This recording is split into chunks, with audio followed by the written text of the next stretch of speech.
जय गणेश गणपति सुख करता।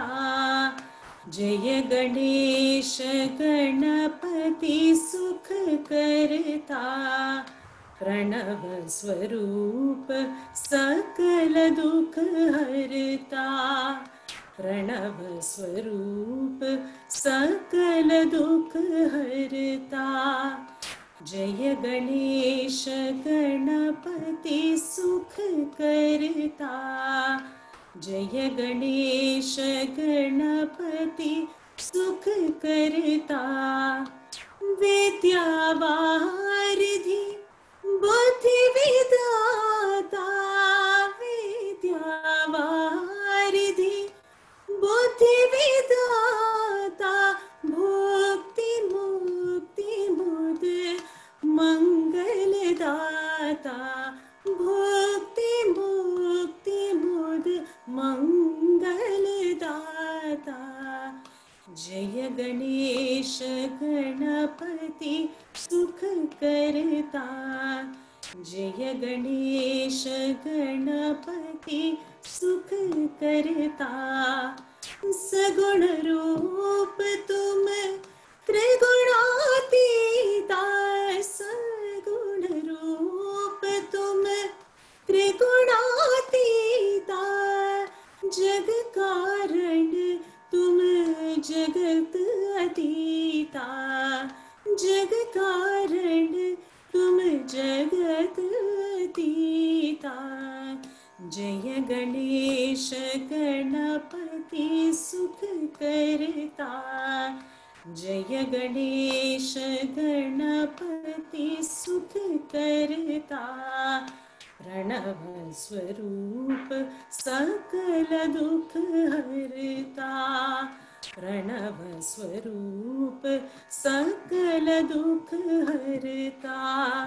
जय गणेश गणपति गणपति गणपति सुख करता।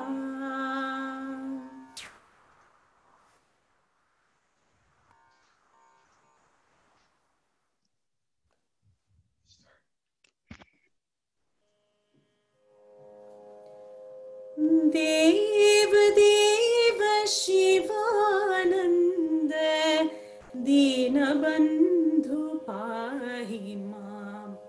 देव देव शिवानंद दीनबंधु पाहि मां। चंद्रवदन मंदहास प्रेम रूप रक्ष मां। चंद्रवदन मंदहास प्रेम रूप रक्ष मां। देव देव शिवानंद दीनबंधु पाहि मां। देव देव शिवानंद दीनबंधु पाहि मां। मधुर गीत गान लोल ज्ञान रूप पाहि मां। मधुर गीत गान लोल ज्ञान रूप पाहि मां। समस्त लोक पूजनीय मोहनांग रक्ष मां। समस्त लोक पूजनीय मोहनांग रक्ष मां। देव देव शिवानंद दीनबंधु पाहि मां। देव देव शिवानंद दीनबंधु पाहि मां। दिव्य गंगा तीरवास गानशील पाहि मां। दिव्य गंगा तीरवास गानशील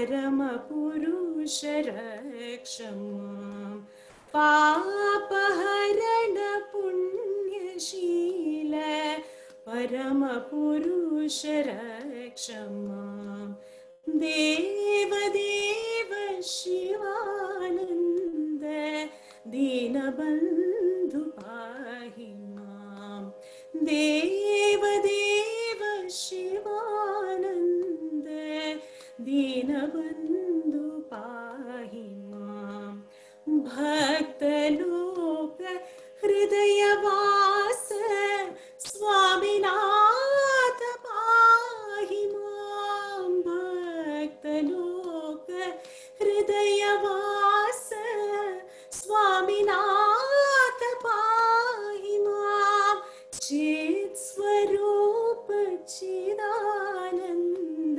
शिवानन्द रक्ष मां चित्स्वरूप चिदानन्द शिवानन्द रक्ष मां देवदेव शिवानन्द दीनबन्धु पाहि मां चन्द्रवदन मन्दहास प्रेमरूप रक्ष मां देवदेव शिवानन्द दीनबन्धु पाहि मां देवदेव शिवानन्द दीनबन्धु पाहि मां सद्गुरु जय शिवानन्द सद्गुरु जय पाहि मां सद्गुरु जय शिवानन्द सद्गुरु जय रक्ष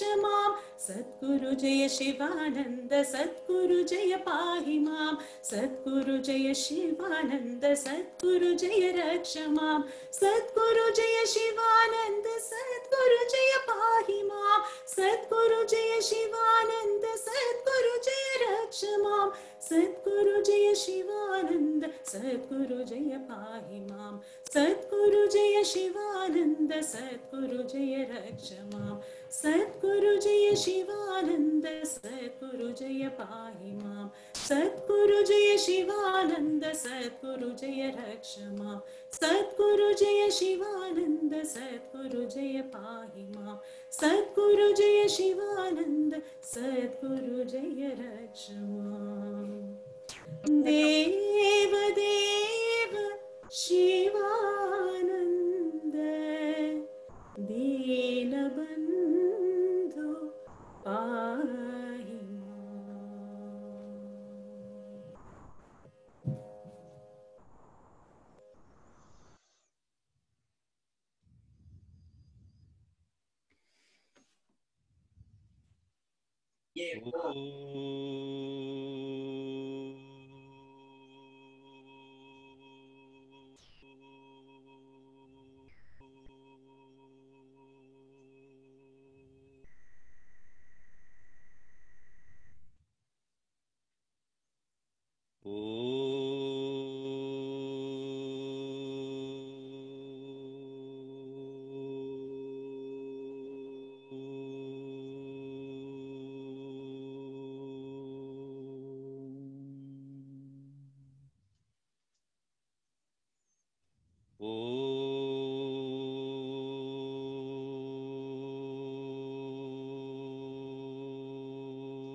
अन्तर्यश्च बहिर्वितोततिमिरं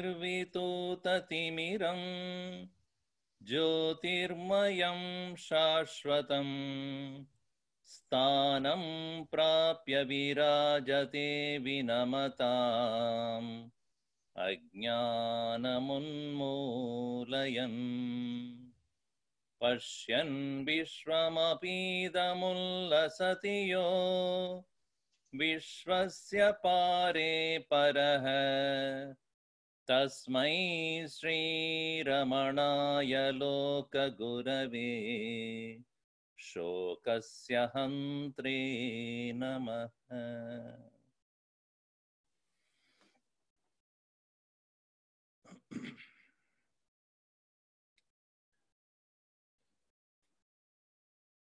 The message of a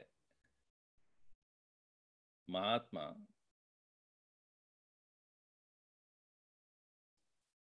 is an outcome of the wisdom that he has been living. And it cannot be just a scholarly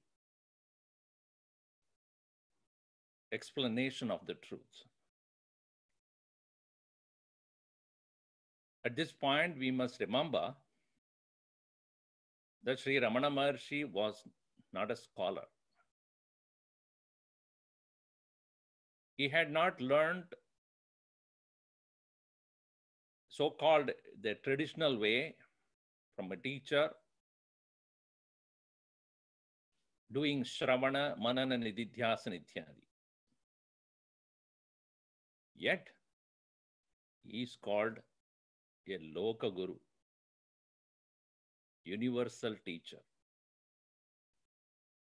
In fact, he did not have a group of disciples to whom he regularly gave sessions, talks. No. From the traditional perspective, when we look at it, he did not do any of those.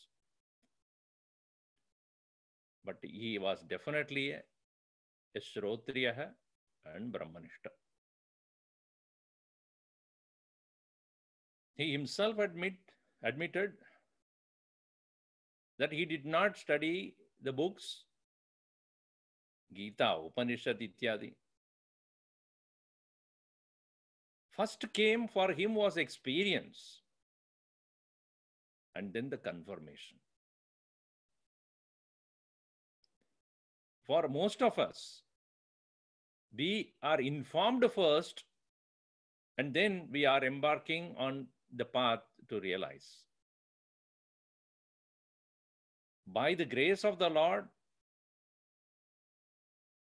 he was born with an inquisitive mind, a quest in his mind, and he started to follow his heart. And by the same grace of the Lord, he was able to enter into that samadhi and able to see himself independent of the body. The story, as you all know, he could look at his body independently, externally, and realized, if I am watching my body, who am I? Am I the body? Am I the individual? Am I the son of my mother? Am I the brother of my brother? Who am I? Great indeed was the grace of the Lord for him. He continued to pursue that. And out of that experience of seeing himself independent of the matter vestures, he could finally declare to the world clearly that body is only an idea, a concept.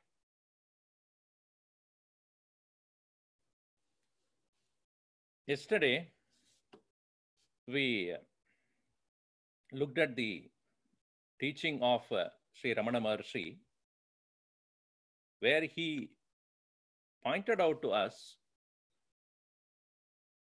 that the very Supreme One consciousness, in its purest state, is all pervading, all present, ever present, eternally. It itself is the witness when it is in the sattvic, pure sattvic condition. And that very consciousness, when it is acting like an individual, that is rajas. And this rajas, rajo vritti, vikshepa vritti,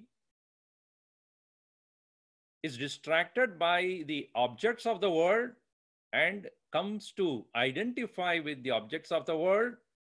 It stoops down to the level of tamas.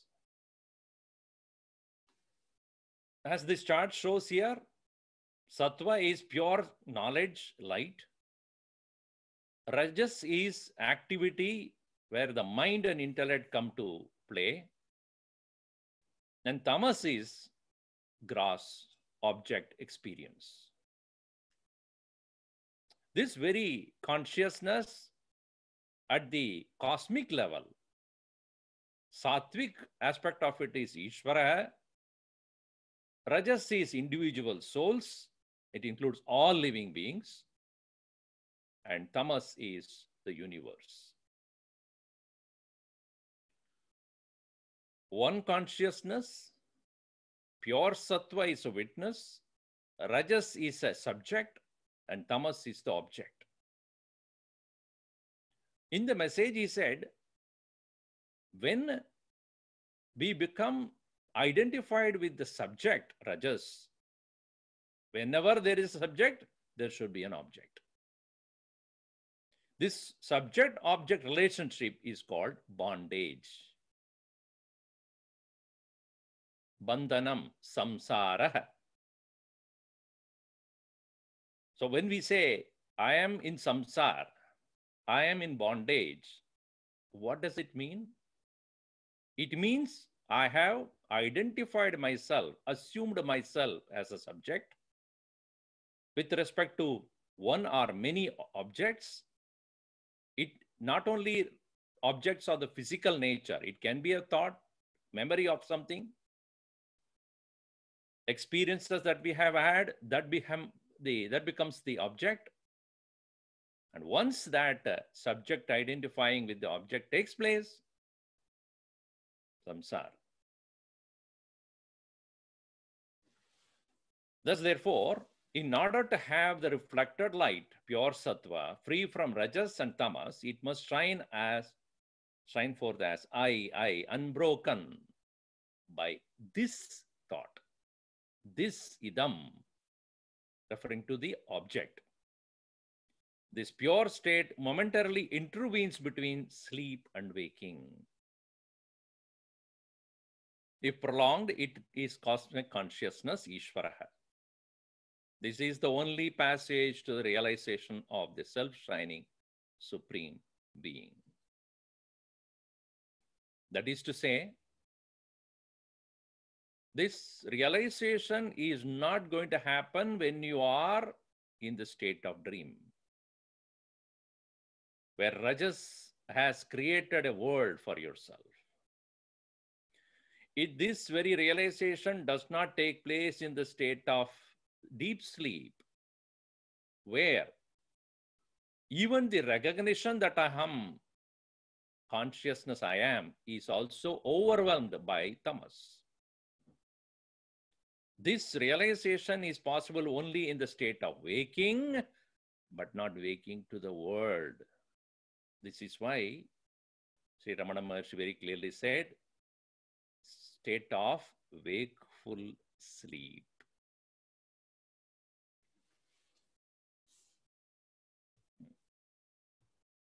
The self is the source of subject and object. Now, ignorance prevailing, the subject is taken to be the source. The subject is the knower and forms one of the triads whose components cannot exist independent of one another. So the subject or the knower cannot be the ultimate reality. Reality lies beyond the subject and object. When realized, there will be no room for doubt. Understand the triangle. Pure sattva on one side, pure light. Rajas, the subject. Tamas, the object. Just like as I gave you the example, my eyes are there and the object to perceive is there. but there is no light. When the light comes on, the eyes become capable of looking at the object. In the same way, in the absence of pure sattva, rajas and tamas cannot function. In the presence of the light of the consciousness, which is sattva, rajas identifies with the tamas, subject identifies with the object and becomes a samsarin. In the absence of rajas and tamas, what remains is pure, self-shining consciousness.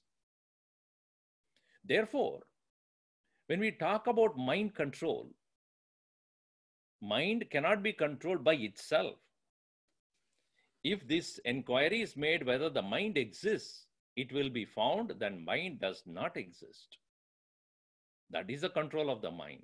Otherwise, if the mind is taken to exist and one seeks to control it, it amounts to mind controlling the mind.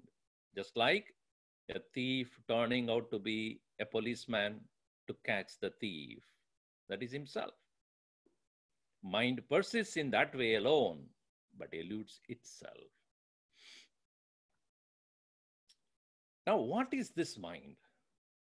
What do we understand as this mind? Because Bhagavan Ramana Maharshi has very clearly said in Upadesharam, if you inquire what is the mind, you will find it doesn't exist. It has an illusory, false existence. It is very interesting. He puts this point across very simply in the form of an example here. A child sees her own shadow and tries to hold the head of the shadow.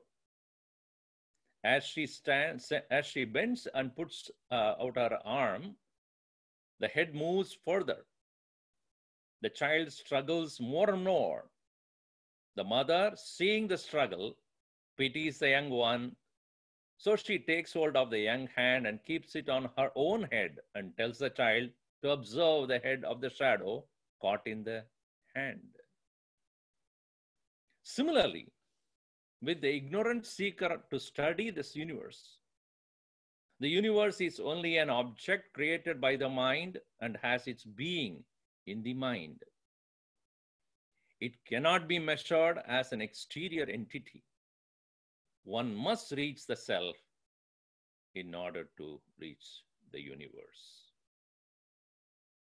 He often would ask this question: the world that you are so worried about, including your body, the problems of the world which you are worried about, all your various disappointments and appointments, don't they cease to exist when you withdraw in the state of sleep?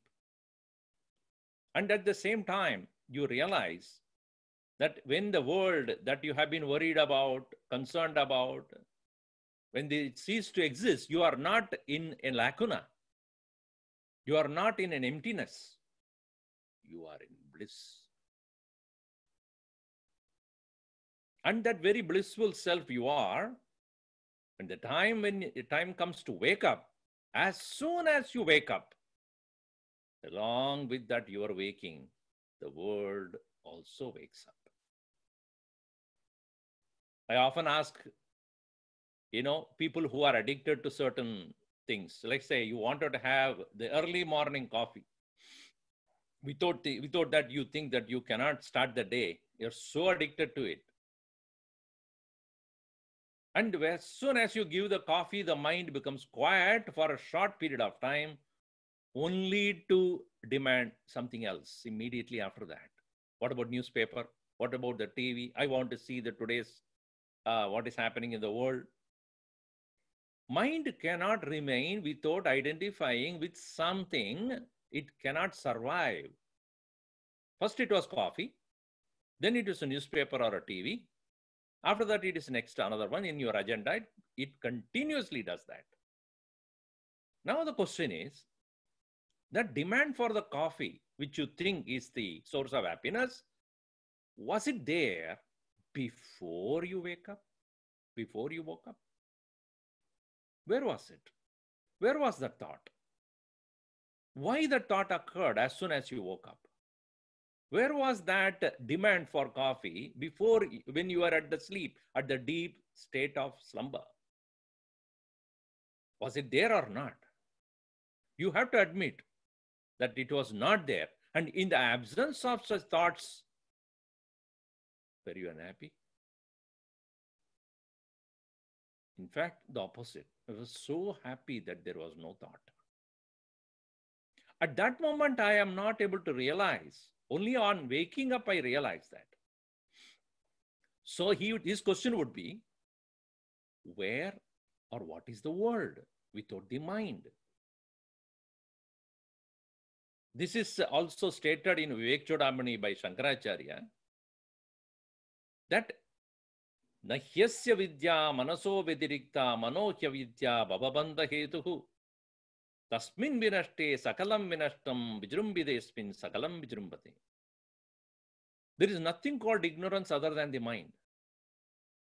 When it is not awake, there is no ignorance. When it is awake, immediately the world, the samsara, the bondage, everything begins. Tasmin vinashte sakalam vinashtam vijrumbide asmin sakalam vijrumbate. Everything wakes up. So where is this world? Or what is this world other than the mind?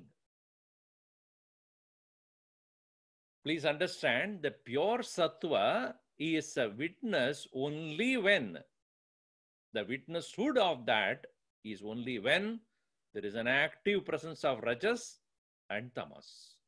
Active presence of the subject on the object. In the absence of subject and object, the light is no more a witness. Just like, as in the example, my eyes are unable to see the object because of the absence of the light. And when the light is put on, I am able to see the object that is in the room. Now, ask yourself, what is the role of the light? Is it making you see the object, or because of the light, you are seeing the object? What is the activity of that light? Does it induce you to see?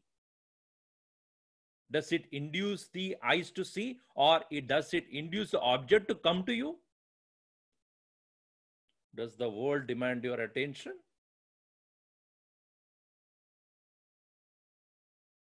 The pure sattva is presence and not inducing any action.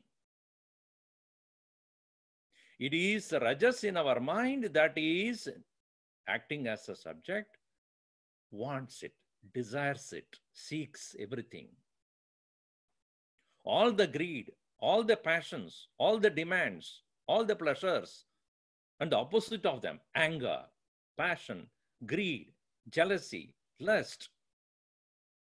They are the activities of the rajas that are prompting us to go to the world, hate it or love it. The light is only present. It doesn't engage in any of the things that you do. Therefore, control of the mind is not stopping the rajasic activity or this tamasic activity. Rajas, a subject, cannot be controlled. Mind cannot be controlled. Withdraw into the self. This is the focus for our discussion today.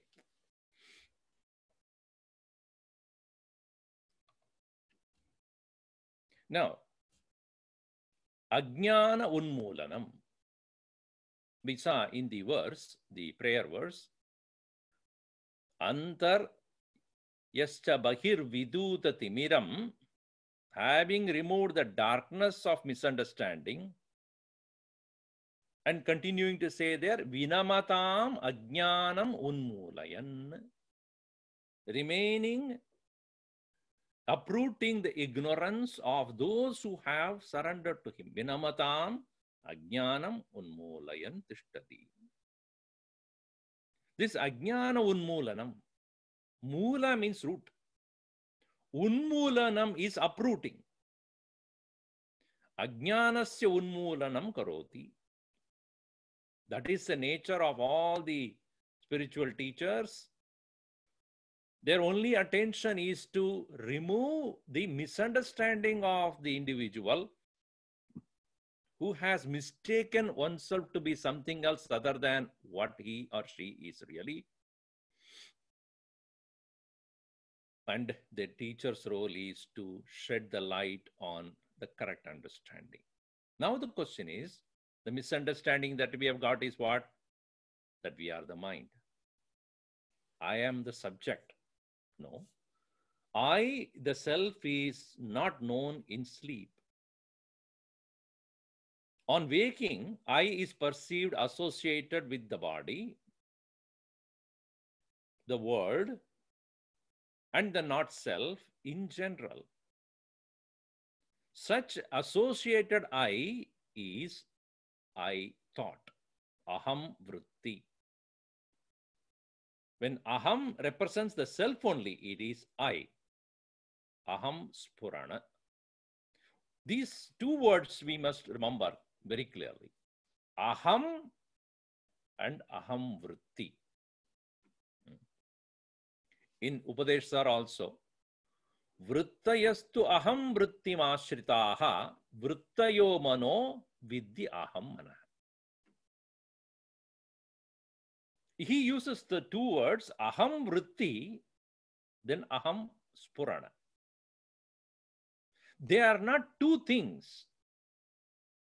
As I said earlier also, there are not two things here. Consciousness has not become two. The actor and the beggar, as yesterday's example would clarify that to you, the actor and the beggar are not two different people. The actor himself is performing the activities of a beggar on the stage. At all times, he remains only as the non-beggar. For the world, for the stage, or for the audience, he appears to be the beggar. Has he forgotten himself to be the actor at any point of time? Has he become the beggar? If he has become the beggar and forgot himself to be the actor, he'll be the most miserable one. That's what happens to you and I. The pure self is never lost. The pure self is mistaken to be the mind. The mind is here referred as I thought. Aham vritti. And when does it become aham vritti? Associated I is I thought. If there is no association with anything there, it is mere aham spurana. So he clarifies here further. Mind starts from the I thought. There is only one consciousness which, manifesting as I thought, identifies itself with the body, projects itself through the eyes, and sees the objects around. This I thought is not pure. It is contaminated with the association of the body and senses, and the true I is lost sight of.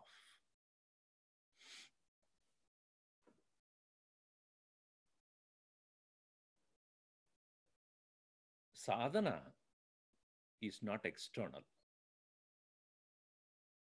Any spiritual practice, so long as it is remaining only as an external activity and does not contribute to the inner quietness, calmness for meditation, that Bahiranga sadhana, if it does not lead to your inner quietude, making you ready for contemplation,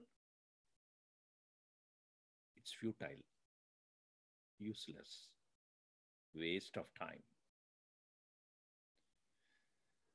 This is not to underestimate or to make mockery of various things that we do in the name of religion. We are busy. Coming a festival, whatever be the festival that we have enough of them throughout the Hindu calendar. So many festivals. Every month, something or the other. On the top of it, you have Ekadashi, Amavasya, so many things. Now, all these things are essential provided we are able to recognize them as various means and ways of keeping our mind in one place. Think of I. Think of the self. For that purpose of thinking about the self, you may use an external form of God. It can be Shiva, it can be Ram, it can be Lakshman, it can be Sita, it can be Krishna, it can be Radha, Hanumanji, Ganesha.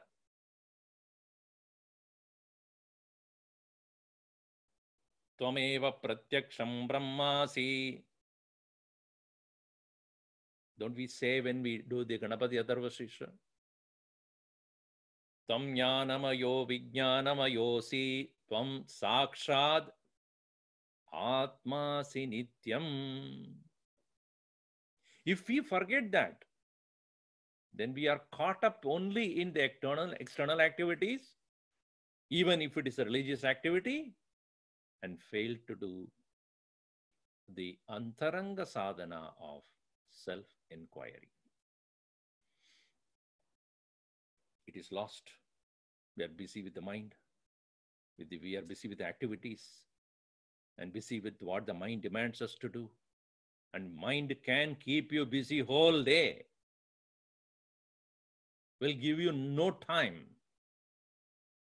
And that is why many people ask, Swamiji, when do I have time to do sadhana?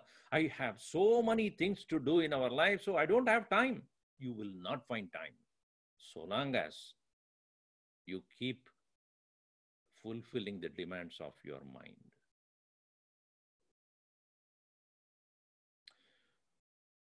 This I thought, which is the mind, is not pure because it is associated continuously with the body, with the senses, with the feelings, with the thoughts and ideas and concepts, likes, dislikes, 1,000 different varieties of things.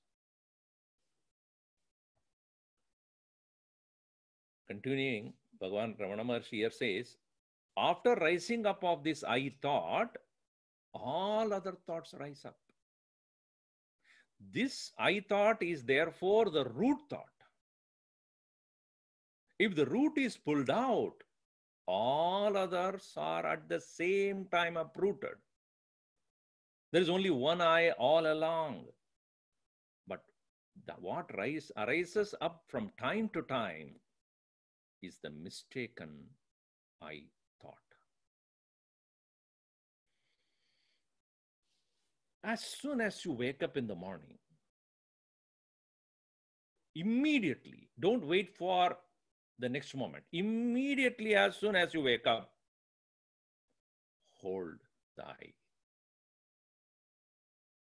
The I that was present joyfully, blissfully, in solitude, until you woke up in its original pristine state. Waking up means a thought of the world has come up. Along with the mind, the thought of the world has come up. Along with the mind, the time, the space, the kala, the time and the space, desha, and then vastu, the object. Kala, vastu, desha, parichinna, vishwam immediately arises. the world that is limited by time, space, and objects. Bhagavan Sri Ramana Maharshi would say that as soon as you wake up, hold on to that I without allowing your I thought, which associates yourself with the body, senses, and extension of that, my family, my responsibilities, my work, my joys, my sorrows, my success, my failures.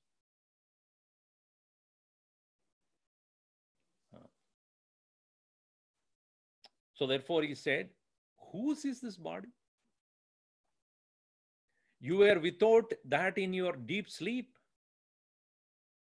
After the I thought arose, the body arose. The first birth is that of the I thought.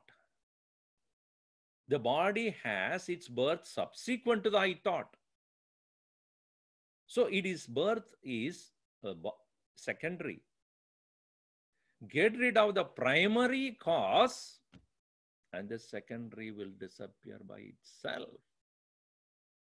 Surely this is a scientific way of approaching the problem. Just like when you go to the doctor because of your present sickness, he will look at the symptoms, but look for the cause. What is the cause because of which this person is suffering? And he will give medicines or treatment to remove the primary cause. The symptom is only an expression of the primary cause. Perhaps sometimes the symptoms may continue because the medicine is still working on the basic problem. And you may become very restless. You say, oh, I still have the symptoms. Wait. Symptoms will be there. But once the primary cause is removed, the symptoms will eventually disappear.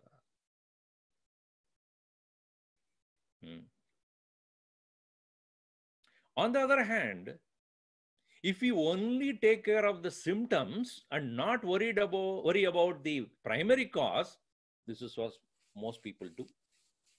I want to get rid of the symptoms. Sometimes let us say that I have a headache. One day I have a headache. I understand that maybe because of some tensions, etc. But if every day I have a headache, then there is a problem there. Instead of, therefore, going to the root cause of the problem, I just take some Tylenol or some medicine just to stop that headache for a short period of time. It's just a painkiller. But the primary cause continues. This symptomatic treatment is what, unfortunately, most people in the name of religion or spirituality do. They don't go to the root cause. When I have a desire for something, when I have to fulfill something, I go to the temple, I go to a place of worship, demand something from the Lord. Perhaps I may get it. If I don't get it from one place, I will go to another one. If Hanumanji cannot do it, I will go to Krishna. If Krishna cannot do, I will go to Ganesha. This is what we do. What are we trying to do? The mind, which has understood that I cannot get it by myself, I want it from the Lord, it goes on trying to demand it and you give it. This is symptomatic treatment. And do you think that one desire fulfilled, the second desire won't come? Look at your own life. How many desires you fulfilled? How many desires are unfulfilled? And the whole life will take for you to fulfill even few of them. And if you don't fulfill all of them, then again come back. Primary root cause is untouched. So we keep on fulfilling or taking care of the symptoms only and are not ready to go to the root of the problem. The root of the problem is the I thought. That which creates the mind, that which expresses itself as the mind. The moment the mind has arisen with the single thought, I thought, at once, within no time, it identifies with the body, and then the body starts. Body is a thought. It has no reality other than a thought.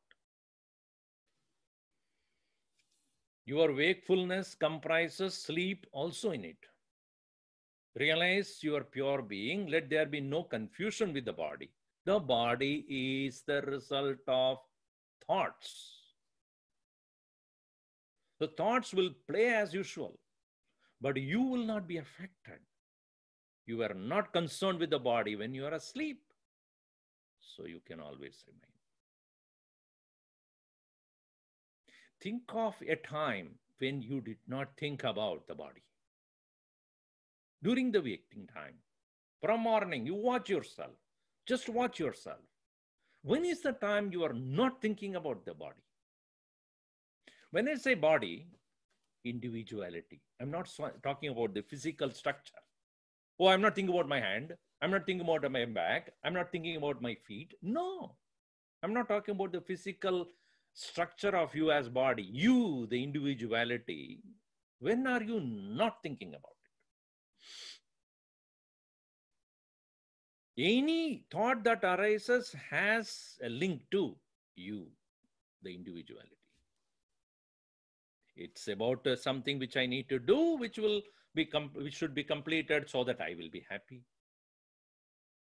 Or some problem with my son or my daughter or my wife or my husband, whatever it be. My.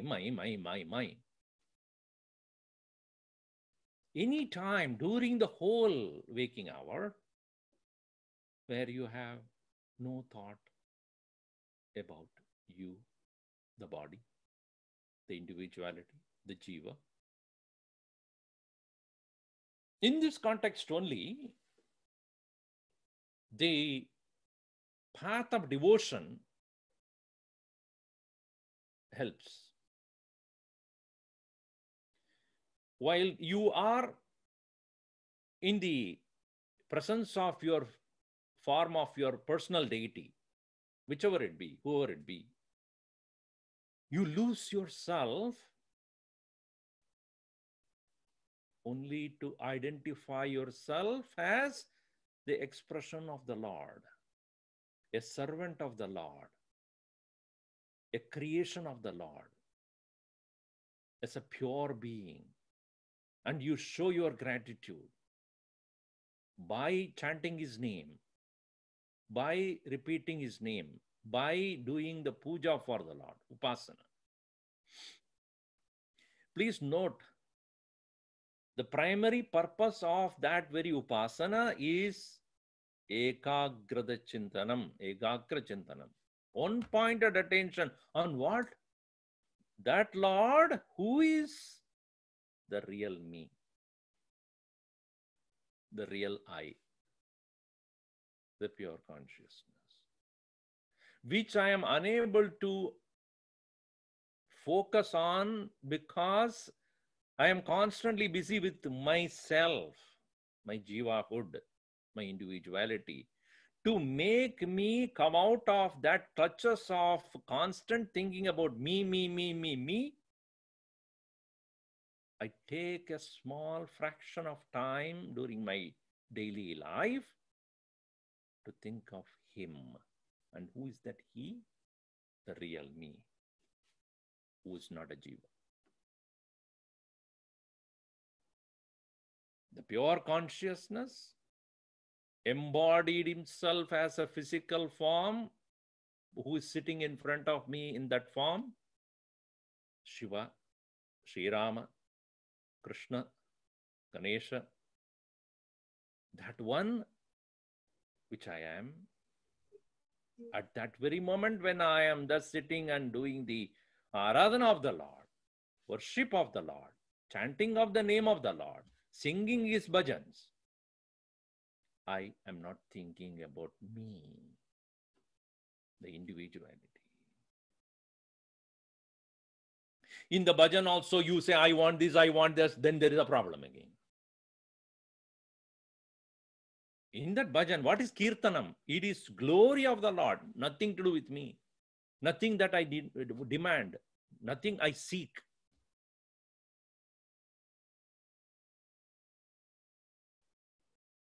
So think of that. What is that time when I am not identifying myself about my personality, individuality here? That renunciation of that individuality in you is the state of sleep, wakeful sleep. That's why he said, your wakefulness comprises the sleep in it.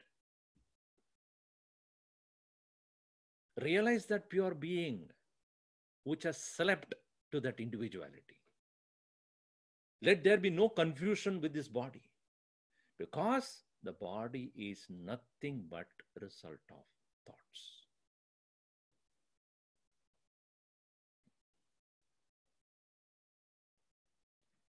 Very often people come and say, Swamiji, when I sit for meditation, at that time only I am so much aware of my body. Back is aching. My knees are aching. I cannot sit down properly. When I sit for quite some time, it goes to sleep. Good, let it go to sleep. Forget about it. And now they are worried about how to get up.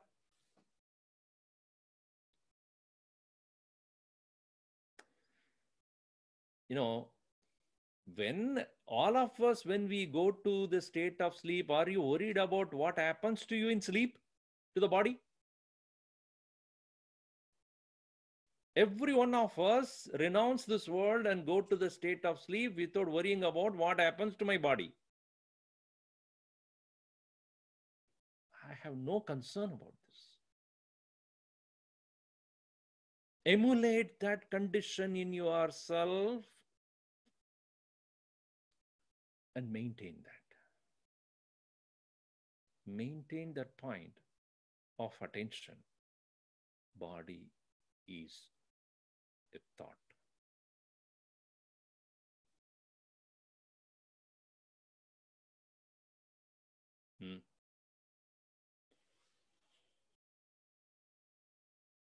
So, elimination of I thought can happen only when you inquire exclusively about where its origin is,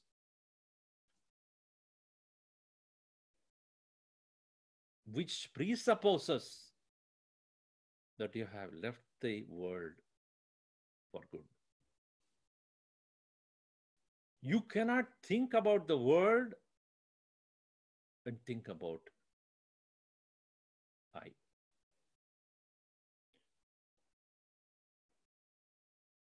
Thinking about exclusively about the source of the I thought is nididhyasanam. Engaging in the state of, in the contemplation. And that needs to be done after understanding that the world that I'm worried about, the world that I am concerned about, including my body, is available to me only when I think about it.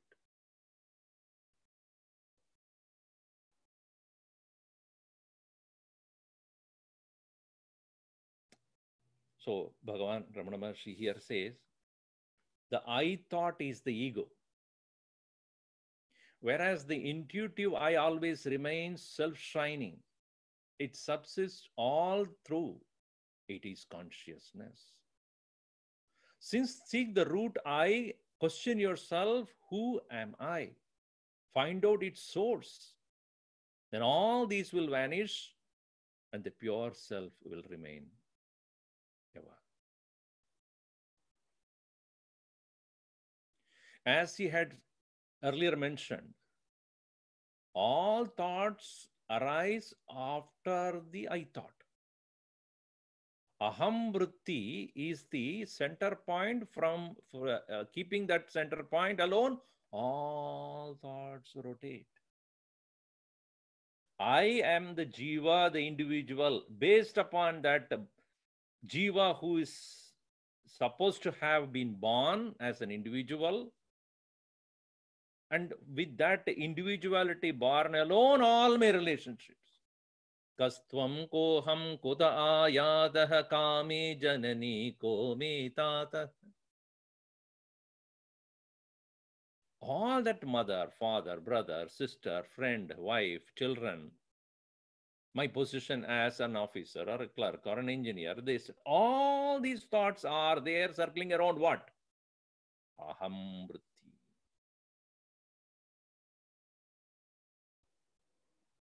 This aham vritti, I thought, Swamiji, I thought about it. No. Aham thought, aham vritti is that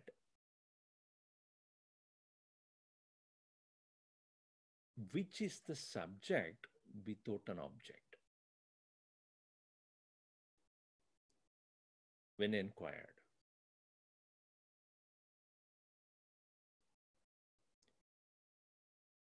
the subject is not independent of the pure consciousness.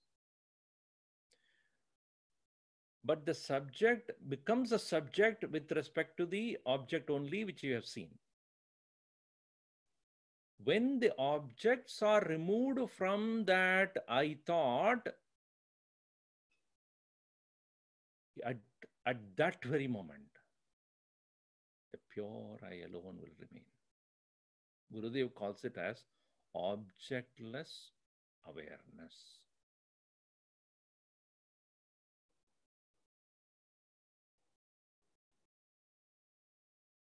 Now, when I am not talking to you, so long as I've been talking, when I stop talking for a moment, for a few moments, what are you listening to?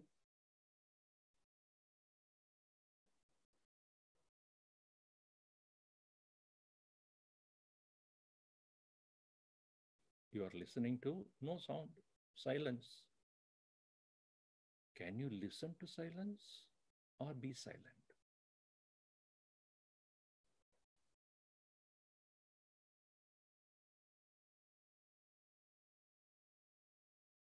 Is silence a thing to be listened to?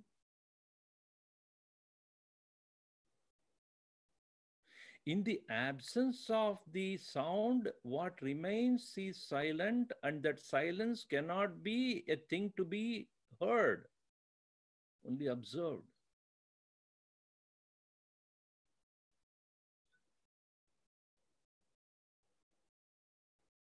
How do you quantify silence? Is this big? This big? This deep?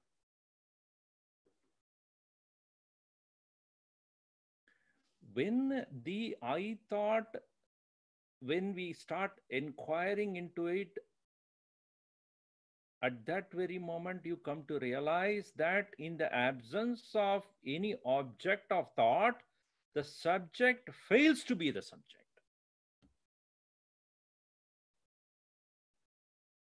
That is the reason why when people come to Bhagavan Ramana Maharshi and say that I am unhappy or I am disappointed, I feel miserable, I feel bound, I am agitated, the only question you will ask is, you are agitated? Yes. You are angry? Yes. Who's angry? I am. Who am I? You see, if I say I am angry, there are two things there. I am angry.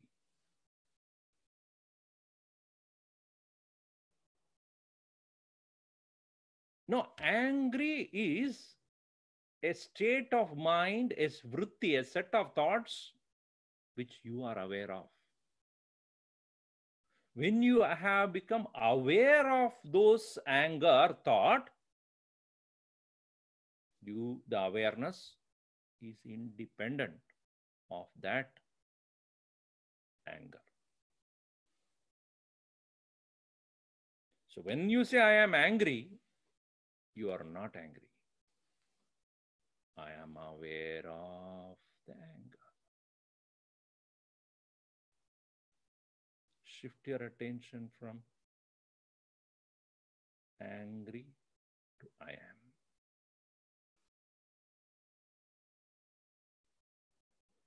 You will suddenly realize I have been mistaking. This is called mistaken identity. I'm mistaking myself to be something other than myself and losing who I am and getting caught into what I observe, what I see, what I identify with. And when you start practicing this regularly, here the practice is not a particular activity. You are shifting your attention as and when every thought that arises. Bhagavan Krishna says, Yato yato nischarati manaschancchalam astiram tatastato niyamyedad atmanyeva vashamneyat. Whenever the mind proceeds to identify with any particular object of experience, there and there you renounce that and come back to the Atman. Tatastato niyamya atmanyeva vashamneyat.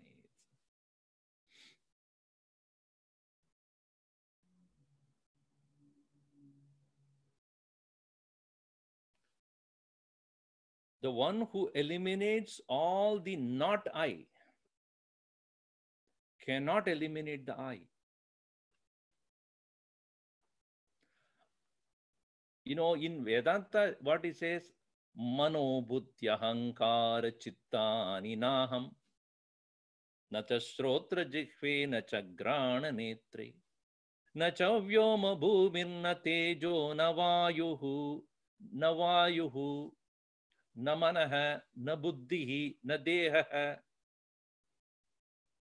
When you say na idi, not this, not this, not this, who is saying not this?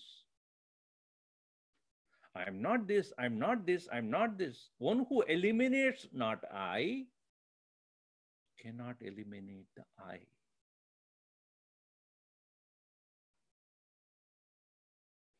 When I am wearing this cloth, now, because I am now present in front of you, I'm talking to you, all right. But once I completed the talk and then I have finished the day's work, then when I am ready to retire to bed, what I do, this cloth which I'm wearing, I have to renounce. I have to get rid of. Or let us say I'm going to take shower, then obviously I need to remove the clothes. So I'm removing the clothes because this is not me. Having renounced all that clothes, then only I can go for shower. In the same way, when I go to the state of sleep also, all various thoughts about various things would come. Not necessary, not this, not this, not this, not this. But who is saying this, not this? To say I am not this or I am not that, there must be the I.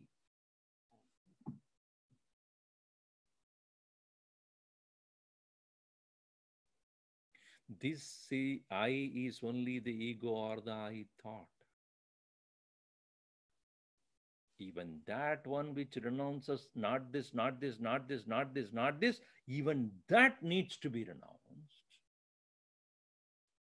He used to give the example of, in a funeral pyre, the stick is used to kindle the fire. You keep on kindling so that that body is completely burnt. And then it is a custom that even the stick that is used to kindle the fire should be put into the fire. The one which is continuously negating not this, not this, not this, must also be finally renounced. To reach the source of the I thought is the destruction of the ego, is the attainment of the goal, the surrender, jnanam, etc. When the source of I thought is reached, it vanishes, and what remains over is the pure self. The last part, the one who is renouncing everything must also be renounced. That act of renunciation is no more a self-effort. After having given up all the objects of perception, subject is shining in its own accord. Veshahanatah atmadarshanam Ishadarshanam Swatmarupatah. Atmadarshanam eva Ishwaradarshanam. Veshahanatah, after having renounced all the various false selves, the false identification, when all the false identification is gone, consciously, which unconsciously happens in the deep sleep state, that is why he says emulate that. When that same renunciation of all your false nature, false self, not this, not this, not this, when you continue to do, what remains will lose itself in that. The sense of body is a thought, the thought is of the mind, and the mind rises after the I thought. The I thought is the root of all thoughts. If that is held, the other thoughts will disappear. There will be no body, no mind, not even the ego. Therefore, he says, well, even in practice of pranayama, you will find that where the breath sinks, there the I thought arises. They sink and arise together. The I thought also sink along with the breath. So those people who would like to have a simple practice of how to maintain that inquiry into the origin of the I thought, also Bhagavan Ramana Maharshi prescribes to such people, suggests to them, watch your breath. When you are taking the breath, inhale, I thought arises. When you exhale, I thought sinks. And in the absence of the next inhalation, in that antarkumbhaka or bahirkumbhaka, inner holding of the breath or outer holding of the breath, when properly practiced, you will find no thought will arise. Because this prana shakti and the jnanam, the thought, the manaha and prana, both of them are having the same root. So when the breathing is, inhalation is taken, and when you hold it without exhaling, or you exhale without, after that exhaling without taking any more breath, you hold it. In both the condition, the thought will cease. But this pranayama practice must be done with the help of a teacher watching you, giving you the right direction. It is definitely helpful to hold the breath and hold the thought. No more multiplication of thought will happen. Think I, and hold to that one thought to the exclusion of all others. It can be gained only by keeping the I always in view. So the need for the investigation of the I thought. If the I is not let go, no blank can result to the seeker. Otherwise, meditation, will end in sleep. That is the key. Hold on to the I thought, pure awareness. If that elimination of thought alone is taking place without holding on to the I, it will be akin to the sleep. You will immediately go to the deep slumber. Instead, hold on to that I, in the presence of which, or holding on to which, you renounce all other thoughts. Then it is a means to meditation. Tomorrow, we will see how this will end our sorrow. Shoka hananam.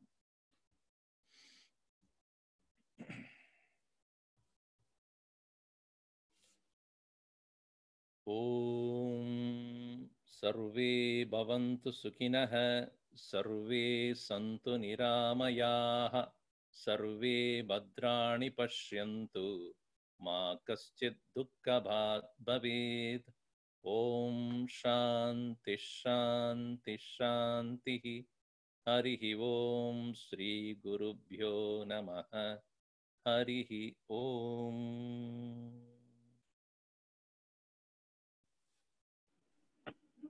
Thank you.